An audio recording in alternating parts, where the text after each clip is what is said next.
I still remember the way the house smelled that morning. A mix of warm tea, old wood, and something I can only describe as a kind of quiet sadness.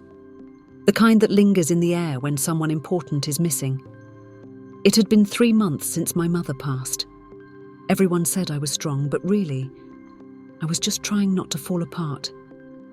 She was my anchor, my whole life. And now she was gone. But it wasn't her death that changed me the most. It was what I found after. One letter, one truth. That shattered everything I thought was real. My name is Mira. I'm 32 years old, and this is the story of how I found out that the man I'd always called Uncle Ravi was actually my father. Growing up, my world was quite small. It was just me and my mother living in a 2-bedroom house in a quiet part of town. She was gentle, quiet, and very private.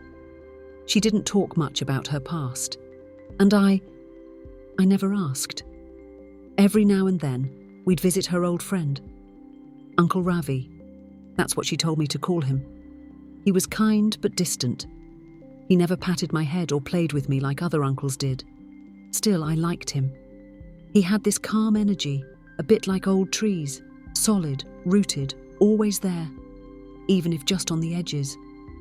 When I got older, I started noticing things, like how he never came to our birthday parties, how he'd visit when no one else knew, and how every time he looked at me, there was something in his eyes, a kind of sorrow that I couldn't understand. But I never questioned it. Not until everything changed. After Mum passed, I took some time off work to clear her things. I went through her wardrobe, her books, her old recipe boxes. And then, at the very bottom of an old wooden drawer, tucked under a pile of yellowing letters, was a sealed envelope. My name on the front, in her handwriting. My hands shook as I opened it.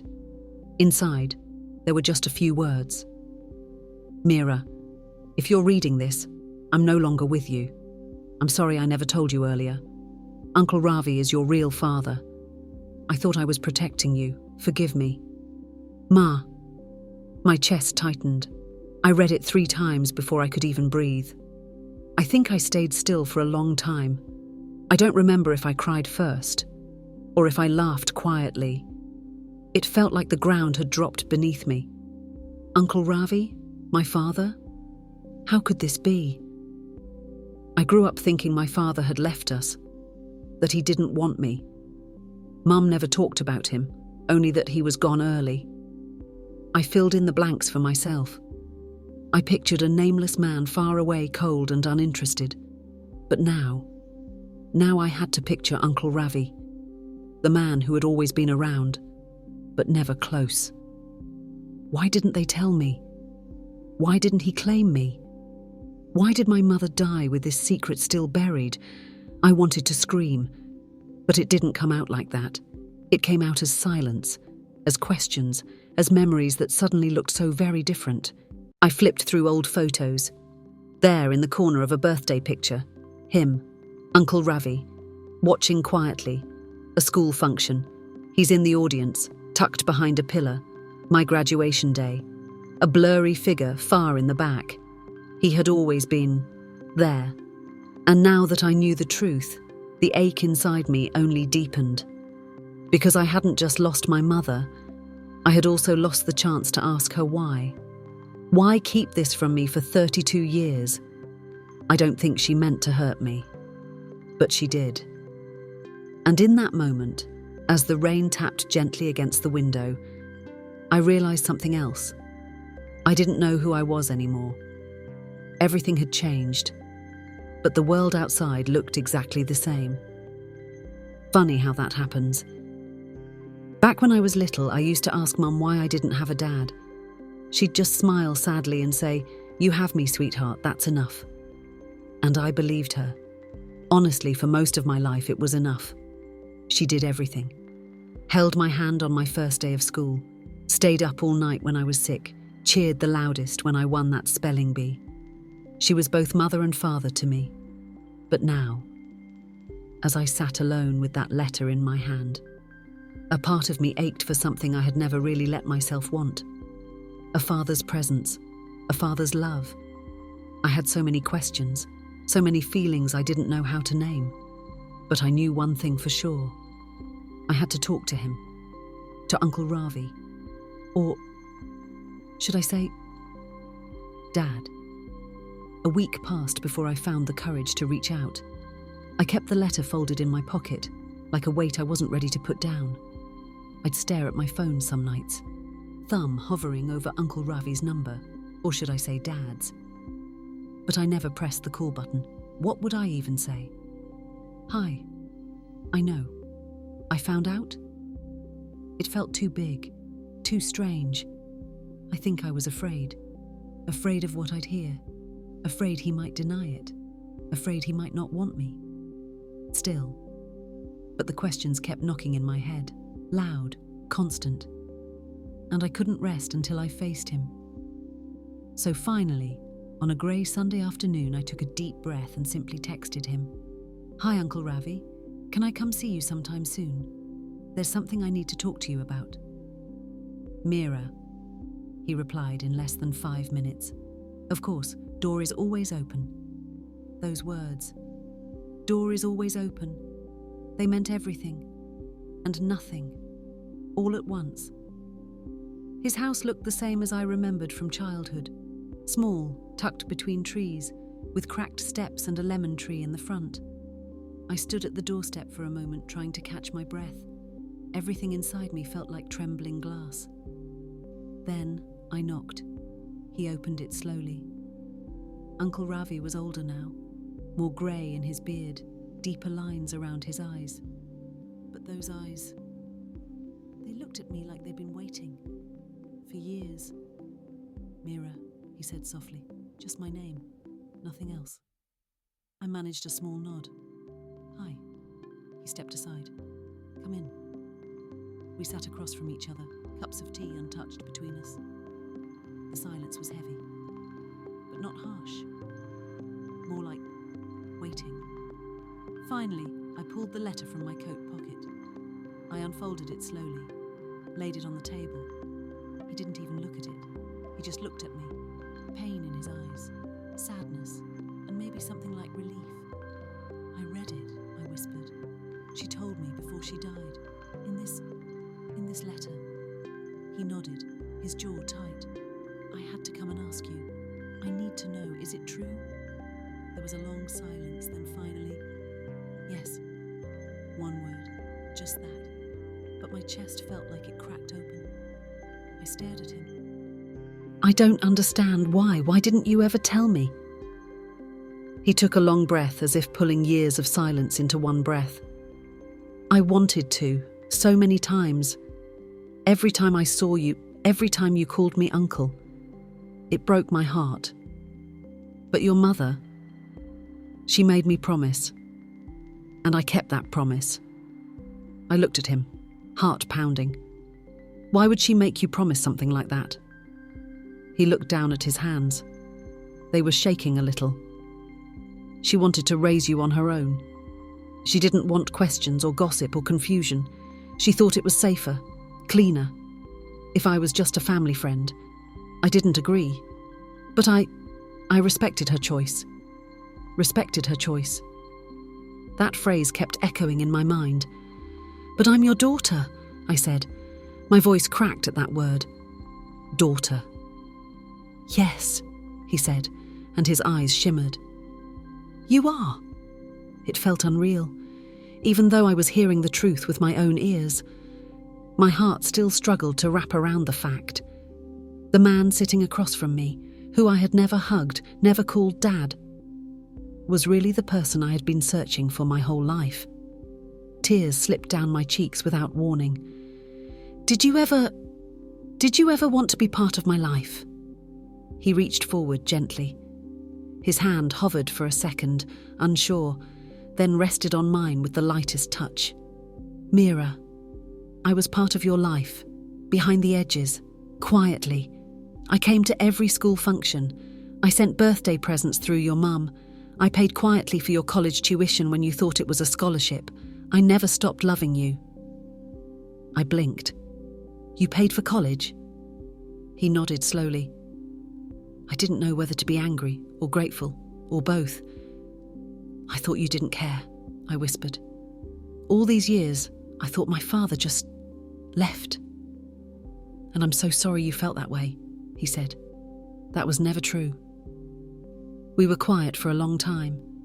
The kind of quiet that only comes after big truths, the kind where even breathing feels new, but buried beneath my tears, beneath the ache, was a tiny warmth, the beginning of something. Not yet joy, not yet peace, but something like possibility. Still, there were so many layers to peel back. Does anyone else know? I asked quietly. He shook his head. Just your mother and me, that was the deal. And why weren't you ever married? You never had another family? He looked down, smiled a little, sadly. Your mother was the only woman I ever loved. Even after she asked me to step back, I never moved on. I stayed, in case you ever needed me. My breath caught. I wasn't sure what to do with all that love, all that history I had never known I was part of. I don't know how to feel, I said honestly. I want to be angry, but also, I think I just feel tired and sad, mostly sad. He nodded slowly. That's okay. You don't have to decide how to feel, just take your time. There was something healing in those words, in that permission. We didn't rush anything that day. We didn't talk about what would happen next, we just sat there. Two people tied by blood and years of silence, still strangers in many ways, but no longer pretending we weren't connected. Before I left, I stood at his door again, my hand on the frame. He looked at me, waiting. Then quietly, I said, I don't know if I can call you Dad yet, but maybe one day. He nodded again, eyes watery. I'll wait, as long as you need. I stepped out into the evening light, and for the first time since my mother passed, I felt something new in my chest. Not peace, not yet, but the beginning of something real. When I got back home that evening, I sat on the floor in the living room for hours, lights off, curtains half drawn, just me and the letter, the truth, and the silence that followed. I kept replaying his words. I never stopped loving you. I went to every school function. I paid quietly for your tuition. It all struck me differently with each memory. I remembered the times he'd show up with a small gift from an old friend, or how quietly he'd slip into school events, wave at me from afar, and vanish before I could ever reach him. He had been there. I just hadn't known how to look for him. And somewhere deep down, another feeling started to surface. Not anger, not even confusion, but guilt. Because I had loved him, in a simple, childish way. As Uncle Ravi, I used to save the candy he brought me. I used to notice his quiet smiles. I used to wait for his visits, and now knowing who he really was, it almost felt like grief. Grieving a relationship I never got the chance to really live. The next morning I went to visit my mother's grave. It hadn't rained yet, but the sky looked like it might. I brought a small bunch of yellow lilies, her favourite. I knelt by the stone and touched her name with quiet fingers, and I just spoke. Ma, I found your letter. I know. I closed my eyes. I thought I would be angry, and maybe there's still a part of me that is. But mostly I'm just sad that you felt like you couldn't tell me, that something this big stayed a secret between us. I wiped a small tear from my cheek. I'm meeting him, Ma. Slowly. He's kind. He never stopped caring. And it hurts to realise all that time passed, while I didn't know. I paused for a moment, then whispered, I wish you had trusted me. I wish we had talked. The wind picked up softly, brushing through my hair, through the trees. Sometimes silence answers louder than words ever could. That week I went through more of Mum's things, not to find more secrets, but just to remember her voice, her stories, her little notes tucked into recipe books and grocery lists. That's when I found something unexpected. A journal. It wasn't fancy, just an old red notebook worn at the edges. She never told me she kept a journal. And this wasn't the kind where she wrote every day, but here and there. She had written things down. One entry stood out. It was dated just a month after I was born. Mira's eyes are round like his. Sometimes when she sleeps, it's like looking at Ravi again. I miss him, but not the pain. I hope one day she understands why I chose to be alone. That line stuck with me for a long time. Not the pain. What pain had she carried? What hurt so deeply that she would shut someone out? Someone who loved us both. I kept reading, flipping softer now, more carefully, like I didn't want to startle the past. I know Ravi would be a good father, but I'm scared. Scared of what it would mean to share my child. Scared of her knowing the sadness I've buried. There, below that entry, was a small pressed flower, dried and faded now, but still delicate, still whole. I understood something, maybe for the first time. My mother had raised me out of love, yes, but fear was part of our story too. Fear and protection and silence. Everything she did was out of her own understanding of love, even if in the end it hurt us both. I decided to visit him again, not out of pressure, but because something inside me no longer wanted distance.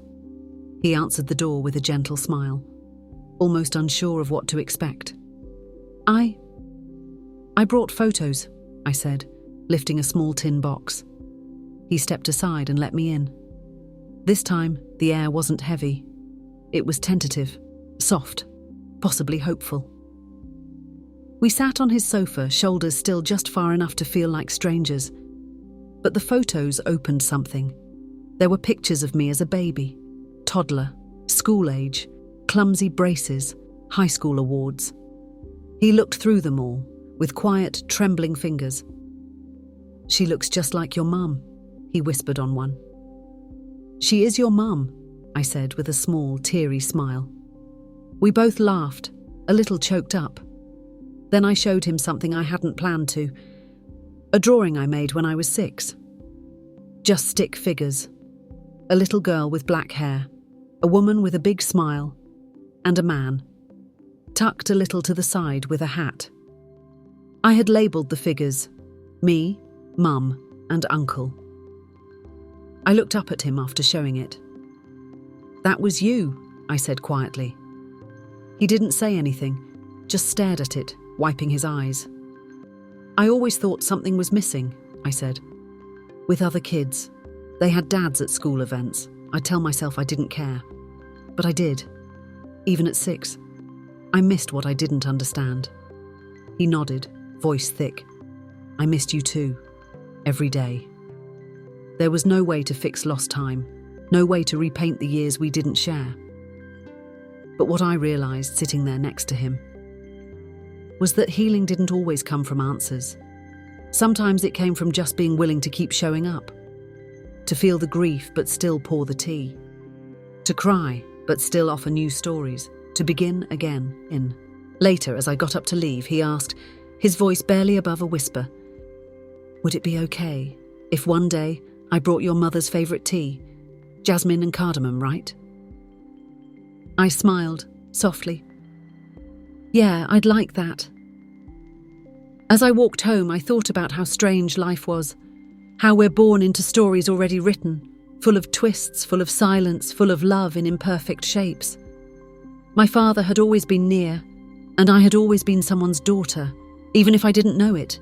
It didn't change everything, but it changed something inside me. A door had opened, quietly, slowly, and this time, I was ready to walk through it. Life didn't change overnight. I didn't suddenly start calling him Dad. We didn't hug and skip into the sunset. It wasn't like that. Instead, it was quiet, slow, like trying to learn a language you've never heard, but somehow already understand deep down, because some part of you was born from it. We took small steps. I would text him once a week, sometimes just "How are you today?" Sometimes we didn't talk for days. Neither of us forced anything, but every time his name showed up on my phone, something small warmed inside me. One Sunday I cooked dinner at his house. He stood beside me, helping slice carrots, struggling a bit with the knife. I teased him gently. "You've lived alone for 30 years and you still don't know how to hold a knife properly." He laughed, really laughed. "Your mum used to say the same thing." We smiled. That dinner meant more to me than he probably knew. It was the first time I let myself feel safe around him. Not just curious, not just confused, but safe. He told me stories that night about how he met my mother, how they were high school best friends who fell in love slowly, how their relationship was full of dreams they were both too scared to chase, how it ended not because the love was gone, but because life pulled them in different directions. "She didn't tell anyone she was pregnant at first," he said quietly. "She sat with that news alone for a week. Then she came to me." "What happened?" I asked, barely above a whisper. "She was afraid people would say terrible things about her. We weren't married. Her parents had already passed. She didn't want to live in judgment. And more than that, she didn't want you to grow up in it. So she pushed you away." "No," he said with tenderness. "She begged me to stay away. And painfully, I did what she asked." That sentence lived with me for weeks. I would close my eyes at night and think about what it cost both of them to live apart like that, to raise a child together, but separately, to carry a secret for over 30 years. And I thought about myself too, who I might have been if I had grown up knowing him, what I might have avoided, the insecurities, the loneliness, the quiet ache I always carried and never understood.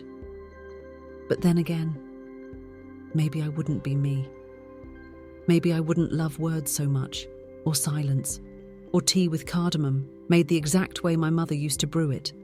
Our past shapes us, even the painful parts. Another weekend, I helped him tidy his garden. We pruned the lemon tree out front, the one I remembered from childhood. "Remember when I used to run around this tree?" I asked. "And you'd say, 'Don't fall or your uncle will have to carry you in.'" He smiled, looking down for a second. I wanted to say, "Your father would carry you in," every single time.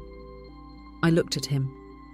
He looked tired that day, but peaceful, as though saying it now helped in some small way. I gently touched his arm. "That tree always smelled like home, you know," I said softly. "Maybe that's because you were always just a few steps away." His eyes filled again. He turned to look at the tree instead of me. "Do you think she would have changed her mind? Told me if she had more time?" I asked quietly. "I don't know," he replied. "But she left you that letter. That has to mean something." Yes, it did. She didn't want to die with the lie buried forever. She wanted me to know. And maybe she hoped I'd forgive her, even if I didn't understand everything. There's something about grief that softens and hardens you at the same time. You start to open places in yourself you didn't even know were locked. And you begin wanting to leave fewer things unsaid. That week, I began writing things down. Letters I never sent. Paragraphs addressed to no one. Some to her, some to him, some to myself. I realized I had to forgive, not just her, but also the world for being complicated, also myself for not knowing sooner, for not asking, for being too afraid to search. One evening, as the sun set behind my little apartment window, painting the walls orange, I picked up my phone and stared at his contact again. This time, I did something different. I changed his name from Uncle Ravi to Dad, not because I was fully ready, but because I wanted to be. It felt like reclaiming something that had always belonged, a name I had been afraid to say my whole life. A few months later, my cousin had a small dinner, a casual family thing. I invited Ravi, There was hesitation in his step as he walked in behind me that day. People looked, some curious, some puzzled. "Uncle Ravi," someone said, "didn't expect to see you here." He smiled politely. When someone asked how we came together, I simply said, "Oh, we've been spending more time lately. Family's important." And that was it. I wasn't ready to tell everyone. But it felt right, just to be beside him, without the old distance. Later that night, we stood outside, each holding a cup of tea. "I used to imagine this," he said. "Not loudly, just quietly. The way you imagine something that'll never happen." "Why didn't you push back?" I asked him again. He looked at the stars. "Because sometimes love means letting go, and sometimes it means staying close without being seen." My journey to accepting him wasn't dramatic. It didn't come in a movie moment or with a thunderstorm of tears. It came in teaspoons, in photo albums, in gardening shears. In the first time I called and he answered, "Hello, beta," and I didn't correct him.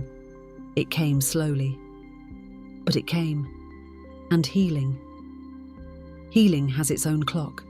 It's been over a year now, since I found the letter, since my world shifted, since I found out that Uncle Ravi is my father. And I've stopped calling it the day everything broke. Now I think of it as the day I began again, because that's what it was, an undoing and a becoming. I still miss my mother, deeply. There are days I want to ask her why she waited so long. Days I imagine sitting across from her with 2 cups of tea, one for honesty, one for forgiveness. But I believe she loved me. Her kind of love was quiet, protective, and sometimes built on fear. She made choices she thought were best, not perfect, but human. And I've learned to hold space for that, for her. As for him, my father, he's still learning too. We're learning each other. He brings me raw mangoes in summer and tells me stories behind each recipe my mother used to make. I tell him about my anxiety and how grief still shows up at random, in music, in smells, in empty chairs. He listens, and in his eyes, I finally see something I never had a name for before: belonging. I used to think family was made of what people told you, what they labelled, what they wrote in your school forms. But now I know better. Family can be hidden. Family can be late. Family can live right next door your whole life, in silence. And still, family can show up again, when you're ready to open the door. Sometimes we search for answers, but more often, the answers are waiting for us. Tucked between letters, pressed between pages, standing quietly at the edge of school functions, waving from the crowd. I lit a candle for Ma last week, on her birthday. I sat with my thoughts, staring at her old photograph, her soft eyes, the way she always tilted her head slightly when she smiled, and I said, "It's okay now, Ma. You can rest. I understand more now, and I'm okay." Then I smiled, because I knew she had been worried, even beyond life. I recently found an old photo, one I had never seen, tucked behind a frame. It was the 3 of us, my mum, my dad, and me, just a baby in the middle. They both looked scared, but also happy. I cried when I found it, but this time the tears weren't bitter, they were warm. Because now, looking at that picture, I don't just see what was lost, I see what was possible, and what can still grow. If you asked me today who I am, I'd say I'm Mira, daughter to a strong woman who raised me through storm and silence, daughter to a quiet man who loved me from a distance, but never stopped waiting. And now, a little less broken, a little more whole. I still don't call him Dad all the time. Sometimes it's just Ravi. Other days, Baba slips out without me realising. But the thing is, he never asks. He just answers, with love. These days, I watch little things differently. The way a child runs toward their father's arms. The way a mother holds her child close in a crowd. The way silence can stretch years wide and still be bridged with a single word. Hi. Or I forgive you. Or even just, let's try. Because life doesn't wait, and love, real love, finds the long way home. If there's anything I've learned through all of this, it's this. Secrets change us. But truth, even when it arrives late, can still hold us, still heal us, still give us something beautiful in return. The journey won't always make perfect sense, but try to be gentle with those who raised you, with those who stayed quiet, with yourself. You never know what someone carried for years, to protect you, to love you, in the best way they knew how. And if one day the truth knocks quietly at your door, I hope you'll open it, because behind it might be something you never knew was yours all along. Hi, Dad, he smiles back. Nothing more needs to be said.